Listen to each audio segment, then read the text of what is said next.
Hi, and welcome to Artistic Workshop number 5F with me, Trevor Conquergood. And this is a special recording that I'm making with a very special girl who you can see on my screen with a pretty blue bow on her head. This is Maddie Bushman, who I absolutely adore and think she's super talented, and she's amazing with artistic software, and she's taught me so much. And so before I say too much more and tell you what the thing's about today, I want to say, hi, Maddie. How's it going? Oh, hi, Trevor. Thank you so much for inviting me back. It's going well, except for, we're battling the snowstorms that keep coming. Oh, yeah. But we're muddling through. Yeah, isn't that the irony? Is here I am up in Canada, barely any snow since November, and there's Maddie off on the east coast of the U.S. just getting hammered with the snow. I know. Said the blizzard of the century. Yes. And was it really like you have just tons of snow outside? Yes. Today we have over a foot, just from it snowing today. Oh, my goodness. This is like the follow-up storm. And is it, I bet it's heavy, like, you know, when you get that wet snow? Oh, it is, for sure. Yeah. For sure. Well, you're lucky your husband's outside doing the shoveling. Yes, I told him I couldn't because I had to have a date with you. Aw. Well, thanks for coming. I had so much fun last time, and after your class I was inspired, and I did some cutting, and I cut some print and cut. But today, what you sent me in the email, I'm just blown away, Maddie. There's so many awesome things that we can do with our Artistic Suite software and the cutting machine. And so, okay, before I spill the beans, let me just show them the first picture. Look at that. Oh, one of my favorites. I love this. Yes. She's got a coffee cup and it says artistic on it. Wouldn't everybody like to have a coffee cup that says artistic on it? Oh, they should. I know. They certainly should. I like my coffee a little darker, mind you. That looks a little bit light for me, but... Well, I did that so that the picture would show. I get it. I'm just teasing you. So... I know. So what, do I need a sandblasting machine to do this? Is that what I need? Well, no, just a guy with some really big muscles. No. As a matter of fact, I had thought, too, that it would be very difficult. And then in researching and trying it, I found, oh, my goodness, this is so easy, but yet it provides a wonderful, impressive gift for someone that you love. Yeah, like what about what a great wedding present. You could make somebody like with their own, wedding date and names on a glass or a bowl, or there's so many ideas that are just rushing into my head. I love it. Artistic. Oh, it's countless. It's endless. So what will I need? I've got the notes here, but I'm asking you, what are the general, I think there's three main things I'm going to need here. Right, but I want to just emphasize, if you're a beginner, there are some glasses, and you'll see them in some of the samples you're going to show, that are square. And I always recommend for a beginner, start with a flat surface. Okay. Because that way you get used to the technique before you start trying to do, a wine glass or a martini glass where you're dealing with a curve. Okay. Master it first on a flat surface, and it doesn't take but 10 minutes. And you'll get the gist of it. You could do this on a mirror. Like if you wanted to give somebody a mirror for their wedding, you could do a little kind of corner, a little design. It doesn't have to be lettering. It could be a motif or something even. The possibilities are just endless. They really are. So there's a simple technique to do this. Pardon? There's just a simple technique. You have a simple technique to doing this. Well, what I always like to do is I like to delve right into it, figure out the bugs, and try to provide people with a quick, easy way to do something, because it's terrible to struggle and just try to sort it out when really after you get down to the nuts and bolts of this, it's quite simple. Yeah, it really is. And you sent me a little Word document that has notes, and I notice in here there's lots of really good tips about things that you could, go wrong. So I appreciate that. Your notes are really, it's just a simple, like, sort of one page, point form, and yet it was like I got through point 3 and I fully kind of got it. It was like, oh, sounds awesome. I can't wait to try it. I'm ready to rush off to Michael's to get the cream. It's like a cream. Here, I was thinking it would be sandblasting, but it's a cream. Yes, it's a cream, and there are several brands that you could buy, and they all work about the same. But it is a cream, and it's from what I understand, it has 3 different types of acid in it, so that it is actually being etched into the surface of the glass. It's not on top of the glass.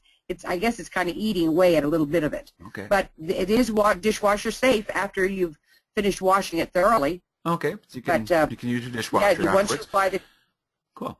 Right, because you want to be able to use it repeatedly. Of course. Well, that's the point, isn't it? Yeah. And so etching cream, kind of acid-based, probably not great for removing wrinkles. It's not wrinkle cream, right? It's something... No, you know what? Only unless you're into burning, because it does burn your skin. Okay. I have been burned a few times. Okay. So we'll be careful. But that's a good experience. We don't want to get the... Everything's a good experience with you, Maddie. We don't want to get the cream on our hands. That's an important tip. So we're going to wear a plastic glove or a rubber glove when we handle it. Correct. Okay, smart. Good tip. I got that out of your notes. I'll go to the next picture. This one kind of shows you like how how it goes. Right. I like this one because it shows the process. Because first, after you thoroughly wash the glass with alcohol and then rinse it with water and let it dry completely, then you would apply your stencil. Okay. And then you want to make sure that the stencil is completely adhered to the glass. So this is and the as stencil I put in my right notes, here. Right, the gray thing that you see, it's kind of like a flock sticky back material that they use for making crystal templates, actually. It's the same but kind of stuff that we're using it to cut templates for crystals, but you could make and use it to do this glass etching. How cool. Yeah, I like it much. It's my preference, but everybody likes something different. Okay. But you want to make sure, that it is adhered completely and properly to the glass, because if it's got one little teeny weeny bitty spot that is not adhered, the cream will leak, and it's just depressing. It could make little bits of cream could get under the template if it's not well stuck down. I get that, and that's why you're saying a flat surface to start is good, because it's easier to stick it down. Fair enough. And then you would right, and as you see, then I add extra tape, because you want to make sure that you don't get any cream on the glass where you don't want it. Right. Because I did that the other day. I was working on the artistic mug, and a pin, size of a pinhead drop, got on the glass. Within seconds, I wiped it off with a tissue and went on about my business. Well, in the final process, after it was dry and everything else, I see this huge smear, and I'm like, what in the world? Well, when you wiped it off, I smeared it. So anybody who tells you that the etching cream takes 2 hours to cure, don't believe it. Okay. It starts working immediately. It's like, it really does. We want to be careful not to get it on the glass, because it's, and don't rub it off. If you're going to it's probably better to have a little dot on your glass than a whole smear. So I get that. Well, I know that now. But why didn't you share that with me before? No, you're sharing with me. I'm just learning here. I appreciate that you can help us with your. Hey, we all make mistakes, and we can share them so that we can all learn from each other. And I love that about this whole community of artistic software, and just how much fun it's. So artistic software is the whole key to all this, really, because that's the tool that we need to be able. So that's where we've got. What other people don't have is we've got Artistic Suite, and that allows us to design these templates for use with so many things. I'm discovering, here I am, an embroidery guy, and Artistic has taken me in so many directions that I never thought I was going to go. It's been 2.5 years, and I just can't believe the things I've made because of Artistic Suite software. Just love it. I can't either. And I hope one day to do more with you on the my mobiles, because they're my heart and soul. But to continue on with this, as you can see, the flower, that shows up really, really well. And that's because you must work the cream into the surface with your brush. And I'm sure you'll share the tips and pass that information along on the video, because there's more to it than just what we're saying now. No, this is not it. Let me see. Yeah, glass etching right here, How did they change to bullets? I thought I had them numbered. They are. On my printed one, they're numbers. Well, that's fine. That's funny. Anyway, well, I just noticed that too. Anyway, so that's what I'll definitely include that with the download of the class that I'm making, so that everybody that is participating in Artistic Workshop will have that. And Yeah, they're great tips. Now, so we need a stencil material, and like you said, the flock, the crystal material works. But I could probably try, as long as it's sticky back. So if it's like a, you know, what were you saying, the template material for shelving? Right. You can use sticky back vinyl. You can use contact paper. Okay. And also Silhouette makes the stencil material. Okay. So there's Glass several Etching products, you know, that you can get. And, you know, it's like anybody, right? If we don't always stick to the guidelines, we might, if you've got something that seems to fit the bill, you're going to try it and let us know if it works. That's fine. But I like your idea about the flock, because I've got that on hand, you know, for doing crystals. So I have that on hand, easy to do. Anyway, and so it's a negative. I like the one picture you showed. I think it's the next one. Yeah, I like this. So this kind of shows exactly how it goes, right? Because if you want the M, you put the template around it. But if you want the voided M, then you put the inside of the M. So this is like one template used two different ways. You get two for the price of one. Yeah, two for the price of one. But you have to remember, the one that's on the right, appears to be on the right, you must put the tape around the rest of the glass so that the etching cream doesn't go onto the rest of the glass. Right. To stop it from going any further. And that's just like painter's tape or like masking tape? Is that what kind of tape? Exactly. Exactly. Okay. Cool. You're right on. You got it right away. I'm getting it. Well, I mean, your photographs tell the picture, really. It's so easy, so I get that. And so this is the cream. So, so you need a brush? You should use a stiff brush, or at least a firm brush, and keep dipping it in the bottle and smearing it on and smearing it on, you know, like you want to go vertical, horizontal, diagonal. And then when you're ready to rinse, you can wipe off with the brush the excess cream and put it back in the bottle and reuse it. Oh, cool. So, you know, you don't have to waste it. Times, okay, you can reuse a little bit of that cream. Yeah, you'd be surprised. It works. Okay. Yeah, and so you one bottle lasts a long, long time. I probably have made 20 or more, way over 20, I'm sure, different items, and I've gone through about half a bottle. Oh, that's amazing. And yeah, I know. And I'm going to get my 50% off coupon for Michael's. I know you shop at Joann's, but we don't have that here in Canada. We're kind of limited, you know, but we have something called Michael's. It's probably kind of like a Joann's. No, we have Michael's too. Oh, okay. We do have Michael's. And check with them before you go to see that they have it, because, like I said, there's 3 or 4 different brands, 3 brands I know of for sure, and it doesn't matter. Really, truly, they all work about the same. Okay, cool. So it's a matter of preference. So a stiff kind of painting brush. We're not talking about like paint your house brush. We're talking about a painter's, like a, you know, like a little something that dips in the bottle, right? Like a little dipping in the bottle brush. Right, like if you were going to do a canvas painting or something like that, you know, like a fruit. You're going to paint fruit or something, or a child's like a child's watercolor brush. Absolutely. Yeah, that size, about that size. Yeah, and we got. I know. My wife's a painter, so I got lots of that on hand. Although I have a feeling she kind of has like kind of expensive ones. You probably don't need a specifically expensive one for this. Oh no, no, not at all. I would get something very inexpensive, because you rinse it out.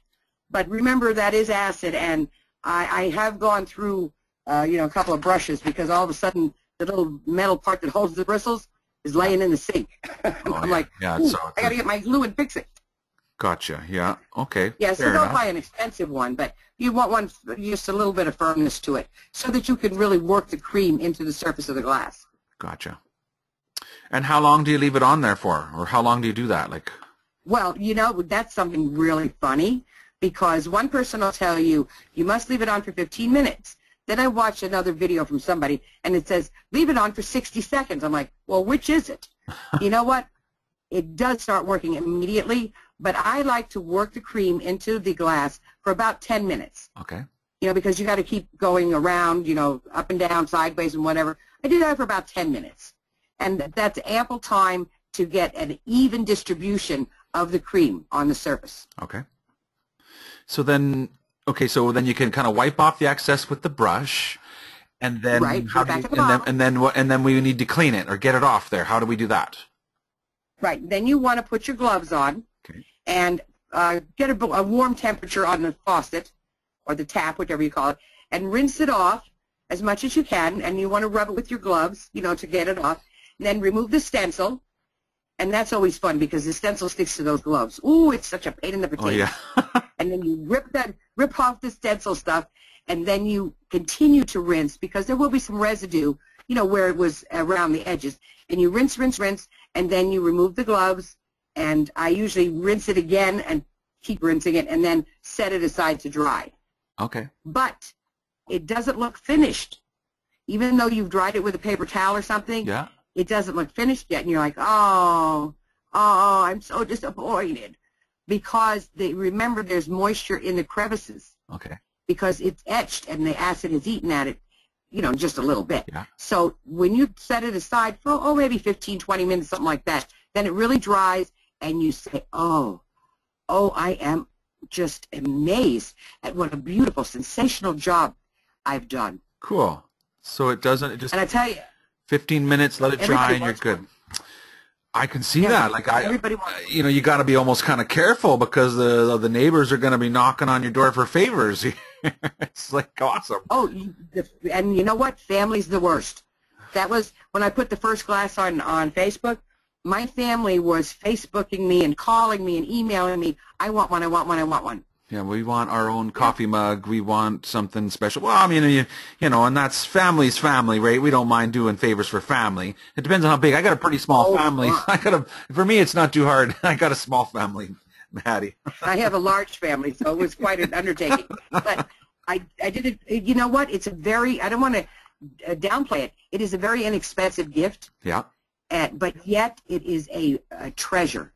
It's such a piece of memorabilia, and you could put the year on it that you did it. Yeah.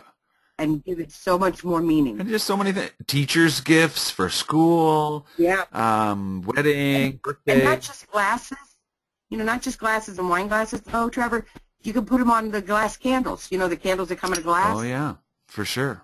And I put phrases on them, you know, love you forever, or, you know, forever in my heart. Oh, yeah. You could know what's coming. You could Valentine's Day. A prayer on it if you wanted, or, you know, something, anything. So that's just awesome.